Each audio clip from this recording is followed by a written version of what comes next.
শ্রীমদ্ ভগবদ গীতা। বিড়ালের বাচ্চা বিড়াল হয়ে জন্মগ্রহণ করে, বিড়াল হয়ে মারা যায়। কুকুরের বাচ্চা কুকুর হয়ে জন্মগ্রহণ করে, কুকুর হয়ে মারা যায়। বাঘের বাচ্চা বাঘ হয়ে জন্মগ্রহণ করে, বাঘ হয়ে মারা যায়। কিন্তু মানুষের বাচ্চা মানুষ হয়ে জন্মগ্রহণ করে না, মানুষ তার হতে হয়।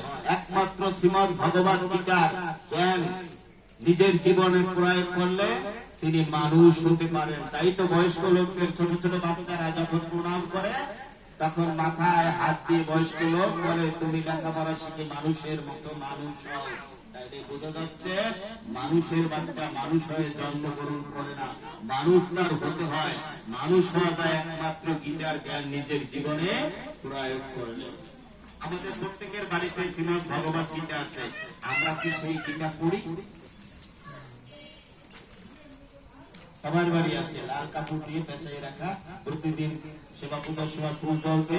1 বছর পরে শ্রীমদ্ ভগবদ গীতা যখন নষ্ট হয়ে যায় তখন গঙ্গায় বিসর্জন দিয়ে আবার মেলায় যাইয়ে 10 টাকা দিয়ে একটা গীতা কিনি। এই তো আমরা করি নাকি? তো শ্রীমদ্ ভগবদ গীতার গৌরব উজ্জ্বল মহিমায় উজ্জীবিত হয় পৃথিবীর অনেক স্বনামধন্য ব্যক্তি। সুন্দর সুন্দর ভাষ্য করেছেন ঋষি অরবিন্দ, শঙ্করাচার্য, বামানুজ, মহাত্মা গান্ধী। গীতার জ্ঞান ভারতের বাইরে প্রথম প্রচলন করেছিলেন আল-বারুনি। এরপরে মোগল সম্রাট শাহজাহানের ছেলে দারাশিকো মুসলমান, তিনি বলেছেন স্বর্গের অফুরন্ত আনন্দের উৎস শ্রীমদ্ ভগবদ গীতা। ভারতের প্রাক্তন প্রেসিডেন্ট আব্দুল কালাম, বিশিষ্ট পরমাণু বিজ্ঞানী, তিনি প্রতিদিন সকালবেলা শ্রীমদ্ ভগবদ গীতা পাঠ করার পরে তিনি আহার গ্রহণ করতেন। পৃথিবীর শ্রেষ্ঠ মনীষী উইলিয়াম বোল হাম্বল,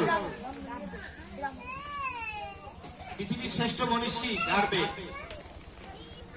তিনি এই গীতা অনুবাদ করেছিলেন জার্মানি ভাষায়।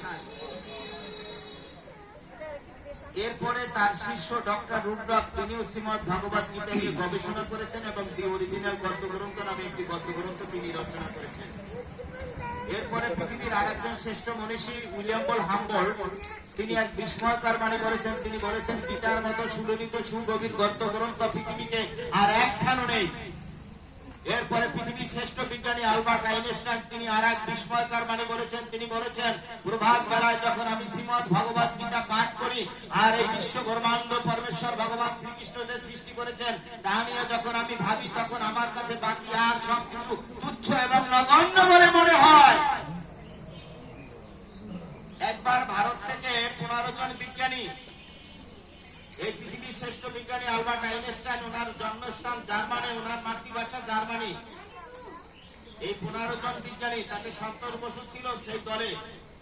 ভারত থেকে যখন জার্মানির শ্রেষ্ঠ বিজ্ঞানীর সাথে দেখা করতে গিয়েছিলেন, তখন শ্রেষ্ঠ বিজ্ঞানী আলবার্ট আইনস্টাইন তার মাতৃভাষা জার্মানি ভাষা, তিনি জার্মানি ভাষা বাদ দিয়ে তিনি সংস্কৃত ভাষায় তাদেরকে অভিনন্দন জানিয়েছিলেন।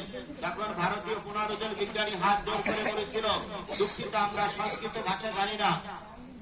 এ সেকেলে ভাষা, পুরাতন ভাষা, একমাত্র শ্রাদ্ধ কাজে লাগে, আপনি কৃপা করে ইংরেজিতে বলুন। এই কথা শোনার সাথে সাথে পৃথিবীর শ্রেষ্ঠ বিজ্ঞানী আলবার্ট আইনস্টাইন মর্মাহত, বিব্রত এবং বিস্মৃত হয়েছেন যে পৃথিবীর একমাত্র